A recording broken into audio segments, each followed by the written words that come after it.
1998년 3월 2일 새벽 1시쯤 경기도 부천시의 한 비디오 가게에서 매캐한 연기가 새어나왔습니다. 신고를 받고 출동한 소방대원들은 내려진 셔터의 잠금 장치를 급히 부수고 가게 안으로 진입해 불을 껐어요. 다행히 가게가 작아서 불이 크게 번지진 않았고 다른 가게들의 피해도 없었죠. 이어서 현장에 도착한 경찰들은 심상치 않은 사건이 벌어졌다는 걸 느꼈습니다. 뭔가 더미 같은 게 보였는데 앞으로 가서 불빛을 비춰보니까 사람인 것 같긴 한데 바로 사람이다 확신하지 못했던 이유가 있었죠. 시신의 모습이 화재 현장에서 발견할 수 있는 대부분의 사상자 모습이 아니라 마치 영화에 나오는 미라처럼 온몸이 붕대와 테이프로 꽁꽁 묶여 있었고 흉기로 무수히 찔린 듯 온몸과 바닥을 피로 물들인 채 숨진 상태였기 때문입니다. 곧이어 도착한 현장 감식반이 확인한 시신의 머리 쪽은 담요 같은 것이 씌워져 있었는데요. 이 담요를 치우니까 비닐봉지가 나왔고 비닐봉지를 빼내니까 눈만 드러나 있는 두건이 씌어 있었어요. 겹겹이 쌓여 있었던 겁니다. 그리고 두건까지 완전히 벗겨내서 보니까 얼굴은 형태를 알아볼 수 없을 정도로 훼손되어 있었죠. 외관상으로도 안면부 함몰과 전신 다발성 골절을 확인할 수 있었습니다. 이후 실시된 부검에서도 피해자가 온몸을 둔기로 무수히 구타당해 살해되었다는 사실이 확인됐어요. 그리고 알코올 성분이나 약물 성분은 전혀 검출되지 않았죠. 수상했던 건 맨정신에 그렇게 온몸이 둔기로 맞아 사망할 정도였으면 저항은이 있을 법도 한데 시신 어디에도 저항한 흔적을 찾을 수 없었다는 거였죠. 피해자의 신원은 바로 비디오 가게 주인 당시 39살의 남성 김 씨였어요. 이건 명백한 살인사건이었습니다. 화재로 인해 불을 끄는 과정에서 가게 안에 물을 퍼부었기 때문에 가게 안에는 족적이나 지문, DNA 등 결정적인 증거를 확보하기가 어려워서 사건은 미궁 속으로 빠지는 듯 했어요. 여기서 의문이었던 점은 당시 최초 신고자가 비디오 가게 문을 열어보려고 했는데 문이 잠겨 있었다는 거예요. 소방대원들도 출동했을 때 셔터의 잠금 장치를 부수고 들어갔다고 했잖아요. 만약 금품을 노린 강도였다면 돈이나 귀중품만 훔쳐서 달아났을 텐데 굳이 왜 불을 지르고 문을 잠갔는지가 의문이었죠. 누군가 김 씨를 살해한 뒤 현장을 은폐하기 위해 의도적으로 불을 지른 것이 분명했어요. 수사팀은 김 씨가 처참하게 살해됐다는 사실에 근거를 두고 먼저 김 씨의 주변 인물을 상대로 치정, 재무 등 원한을 살 만한 인물이 있는지 알아보기로 했습니다. 하지만 주변에 딱히 원한을 살 만한 일은 없었어요. 그래서 면식범에 의한 범행으로 보고 수사 범위를 확대합니다. 그러다가 김 씨가 사망하기 불과 2달 전에 보험을 무려 4개나 가입했다는 사실을 알게 됐어요. 머리에 상해를 입을 경우엔 8천만 원, 범죄나 사고로 사망할 경우엔 4억을 받을 수 있는 생명보험에 가입되어 있었던 거죠. 김 씨가 사망하면 가장 이득을 볼 사람은 보험 수령자였던 아내였어요. 그래서 처음에 경찰은 아내를 유력한 용의자로 의심했죠. 하지만 보험금 수령자였던 아내는 정작 남편이 보험에 가입했다는 사실을 모르고 있었어요. 게다가 범행 시간으로 추정되는 시간에 알리바이까지 입증됐죠. 유력한 용의자 아내가 범인이 아니라면 그럼 대체 누가 김 씨를 그렇게 잔혹하게 살해한 걸까요? 구타를 해서 살해하고 그 시신을 붕대로 감는다는 건 시간이 오래 걸리는 행위인데요. 금품을 노렸다면 최대한 빠르게 범행을 하는 게 우선일 텐데 대체 왜 비효율적인 범행을 저질렀을까요? 고문이라도 한 건지 만약 고문을 통해 어떤 비밀을 알아내려고 했다면 이 작은 비디오 가게 주인에게서 알아낼 만한 비밀은 무엇이었을까요? 그러다 수사팀이 김 씨의 아내 장 씨의 호출기, 삐삐죠. 그 사서함에 남겨진 메시지들을 들어보다가 이상한 점을 발견하게 됩니다. 장 씨의 음성 사서함에 담겨있던 메시지를 남긴 사람은 김 씨 부부와 수년째 가깝게 지내던 당시 24살의 임 씨였어요. 임 씨는 김 씨의 고향 후배였는데 몇 년 전부터는 비디오 가게 일을 도우면서 부부의 집, 옥탑방에 살고 있었습니다. 겉으로 보기에는 그냥 평범한 청년이었어요. 임 씨는 사건 직후에도 대체 무슨 일인지 모르겠다는 표정으로 현장 주변을 얼쩡거렸죠. 그런 임 씨가 아내 장 씨와 긴밀한 메시지를 주고받았다는 점은 그냥 넘어갈 일이 아니었어요. 그래서 경찰은 임 씨와 장 씨의 관계에 주목하면서 집중적인 조사를 실시했죠. 여기서 놀라운 사실이 밝혀지게 됩니다. 당시 장 씨는 38살이었는데 상당한 나이 차에도 불구하고 두 사람은 깊은 내연 관계였던 거예요.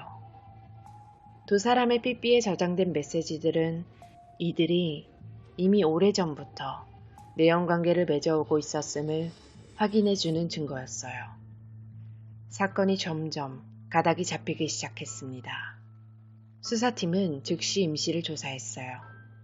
그는 사건이 나던 시간에 혼자 잠을 자고 있었다며 범행 관련 사실을 극구 부인했습니다. 이때 직접적인 살해 동기를 드러내진 않았지만 아내 장 씨를 지나치게 보호하는 태도와 언행을 보이면서 은연중에 피해자 김 씨를 비난하는 듯한 얘기를 하는 게 수상했습니다. 그래서 이 사건은 치정에 얽혀 보험금을 노린 공범 형태의 청부살인이라고 생각하고 증거 확보에 주력하기로 했지요. 경찰은 장 씨의 거처와 소유물, 그리고 임 씨의 거처에 대한 압수수색 영장을 신청했어요. 그리고 임 씨를 상대로 신문하던 노련한 형사는 사건의 핵심에 대한 질문을 할 때 임 씨의 목소리가 떨리고 팔다리를 자주 흔드는 등 불안 반응을 보이는 것을 포착합니다. 이에 형사가 한참 동안 말없이 임 씨를 응시하다가 갑자기 낮은 목소리로 전곡을 찔렀어요. 왜 그랬어? 지금까지 온 신경을 곤두세운 채 거짓말을 거듭하며 모든 것을 부인하던 그가 마치 모든 것을 다 알고 있다는 듯 던진 그 한마디에 무너집니다. 사건이 발생하기 전 드러난 행적은 물론이고 갖가지 의심스러운 정황들을 토대로 추궁하는 수사팀 앞에 고개를 떨굴 수밖에 없었죠. 게다가 장 씨와의 관계에 대해서까지 들이밀자 그제야 범행 일체를 자백했어요. 사건은 살해된 김 씨가 IMF가 터지고 비디오 가게 운영이 어려워지면서 빚을 지고 생활고에 시달리게 되면서부터 시작됩니다. 김 씨가 고심 끝에 거액의 보험금을 노린 범행을 계획한 거예요. 그리고 임 씨에게 이 계획을 제안합니다. 자신의 계획을 털어놓은 김 씨는 임 씨와 그럴싸한 각본을 짰어요. 자신이 가입한 보험이 머리에 상해를 입으면 8천만 원, 그리고 범죄나 사고로 사망하면 4억 원인 생명보험인 걸 감안해서 임 씨가 강도로 위장하고 머리에 상해를 입히되 생명에는 지장이 없고 후유장애가 발생하지 않도록 해서 성공하면 보험금을 3분의 1로 나눠주겠다고 약속했지요. 그리고 모든 과정을 비디오로 촬영해서 두 사람 간의 증거로 남기기로 합니다. 1998년 3월 1일 밤을 범행날로 잡고 두 사람은 비디오 카메라와 붕대, 테이프, 몽둥이 등 범행 도구를 준비했어요.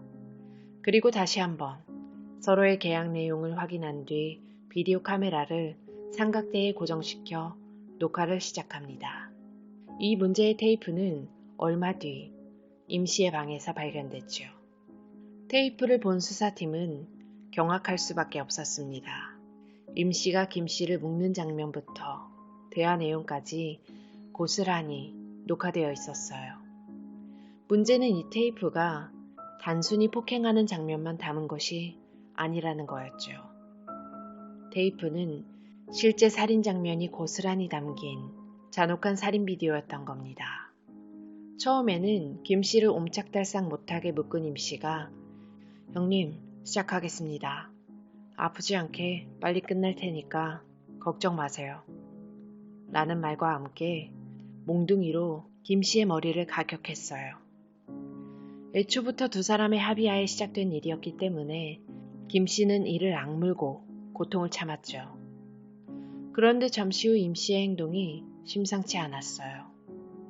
처음에는 고분고분 존칭을 사용하던 임 씨가 몽둥이로 몇 차례 때리더니 갑자기 싸늘하고 매우 빠른 반말체로 욕설을 하면서 잔인한 말들을 하기 시작합니다. 그러고는 잠시 화면 밖으로 사라졌다가 다시 등장한 임 씨의 손에는 벽돌이 있었어요. 이 벽돌로 김 씨의 머리를 마구 때립니다. 그에 이어진 폭행은 계획을 벗어난 행동이었죠. 가차없는 폭행에 고통을 참지 못한 김 씨가 임 씨를 부르면서 그만하라고 요청을 했지만 임 씨는 멈추지 않았어요. 오히려 처음보다 강도가 더 심해집니다. 그리고 분노의 찬말을 쏟아내기 시작했어요. 내가 누군지 알아? 난 섀도우다. 너같이 마누라 고생시키는 놈들 죽이러 온 사람이다. 내 나이가 몇인 줄 아냐? 난 3000살 먹은 악마다. 수천 년 전부터 널 응징하기 위해 기다렸다. 우리 섀도우 클럽은 비밀을 누설하면 가만두지 않아. 라고 다소 오그라들고 이해하기 힘든 말들을 쏟아내면서 몽둥이와 벽돌을 마구 휘둘렀죠. 온몸에 쌓인 붕대가 피로 물들었고 김 씨는 움직임을 완전히 멈추게 됩니다. 그렇게 김 씨는 처참한 죽음을 맞이하게 됐어요. 보험금을 수령할 수 있을 만큼의 적당한 상해를 가하는 선에서 끝내기로 했던 약속과는 달리 끔찍한 살인사건이 돼버린 거죠. 임 씨가 약속을 어기고 갑자기 돌변한 이유가 뭘까요? 그동안 깍듯이 형님으로 대우해온 김 씨를 이토록 무참히 살해한 이유. 임 씨는 7년 전인 19살 때 고향을 떠나 부천에 사는 선배 김 씨를 찾아왔어요. 그리고 가게 일을 도와주면서 얼마 후부터는 김 씨네 집 옥탑방에 살게 됐죠. 그때는 이미 임 씨와 장 씨가 내연관계를 유지하고 있던 때였어요. 그리고 아내 장 씨에 대한 집착과 소유욕은 점점 커졌고 이 마음이 엽기적인 행각으로 표출됩니다. 임 씨가 김 씨 부부 집안 곳곳에 몰래카메라를 설치해 놓고 부부의 은밀한 사생활을 수시로 염탐하면서 성관계까지 일일이 체크한 걸로 드러났어요. 게다가 부엌 싱크대 밑에는 스피커까지 장착시켜 놓고 부부의 일거수일투족을 감시해왔죠. 실제로 임 씨의 방 한쪽엔 모니터가 여러 대 있었고 그 화면 속에는 부부의 거실, 안방, 부엌 등 집안 곳곳이 실시간으로 중계되고 있었어요. 더 놀라운 건 부부가 각방 생활하는 걸 이용해서 김 씨가 잠든 새벽에 몰래 장 씨 방에 들어가서 성관계를 갖기도 했다는 겁니다. 뿐만 아니라 두 사람의 성관계 장면을 수시로 찍어서 테이프로 남겨두기도 했어요. 그렇게 내연관계와 염탐이 계속되던 기간에 언젠가부터 김 씨가 두 사람 사이를 의심하기 시작합니다. 이런 상황에서 부부 사이는 좋을 리가 없었죠. 자신에게는 너무도 아름답고 착하고 고마운 마치 천사 같은 장 씨를 김 씨가 함부로 대하면서 수시로 폭행하는 걸 보고 듣게 되면서 김 씨에 대한 혐오감이 점점 커져만 갔어요. 안 그래도 김 씨를 눈엣 가시로 여기던 임 씨에게 김 씨는 너무 무서운 제안을 했던 거죠. 임 씨에게는 더없이 좋은 기회였던 겁니다. 사건 당일 테이프에는 임 씨가 김 씨에게 그동안 네 마누라랑 나 의심했지? 라며 격하게 따지는 장면도 녹화되어 있었다고 해요. 임 씨가 아내 장 씨에게 그토록 강한 집착을 보인 이유는 무엇이었을까요? 그건 그의 그놈의 불우한 성장 과정과 연관이 있다는 수사팀의 얘기가 있었습니다. 젊은 나이였지만 임 씨는 파란만장한 삶을 살아온 사람이었어요. 어린 시절 어머니가 가출하고 홀로 남은 임 씨는 작은 집에서 살게 됐죠. 그 작은 집에서 생활하면서 구박을 많이 받았습니다. 끼니도 제때 못 먹어서 영양실조로 쓰러진 적도 있다고 해요. 그렇게 결국 작은 집을 도망치듯 떠나 상경한 임 씨는 앵벌이 생활을 전전하다가 역곡에 있는 공장에 취직하게 됩니다. 그때도 임 씨는 고생을 많이 했다고 합니다. 집도 없는 떠돌이나 마찬가지였고 인간 대우를 받지 못한 생활을 계속해온 거죠. 그렇게 힘들었을 때 만난 게 아내 장 씨였어요. 임 씨에게 라면도 끓여주고 김치도 줬던 장 씨. 태어나서 처음 사람에게 관심이라는 걸 받아봤던 임 씨는 자신에게 따뜻하게 대해준 장 씨를 사랑하게 된 거죠. 처음 느껴보는 이런 따뜻함과 사랑이란 감정이 집착으로 변질됐고 그 잘못된 집착이 결국 장 씨의 남편 김 씨를 살해하게 된 겁니다. 임 씨는 자신의 범행을 인정하면서도 악마처럼 변해서 마구 공격하던 모습은 전혀 기억하지 못한다고 했어요. 테이프를 보고 임 씨를 면담한 정신과 의사 등 전문가들의 견해도 엇갈렸죠. 환청환시 등 망상 증세를 보이는 정신분열병이 의심된다는 의견부터 악령이 빙의한 것으로 보인다. 혹은 다중인격 장애의 소견이 보인다라는 주장까지 여러 가지였습니다.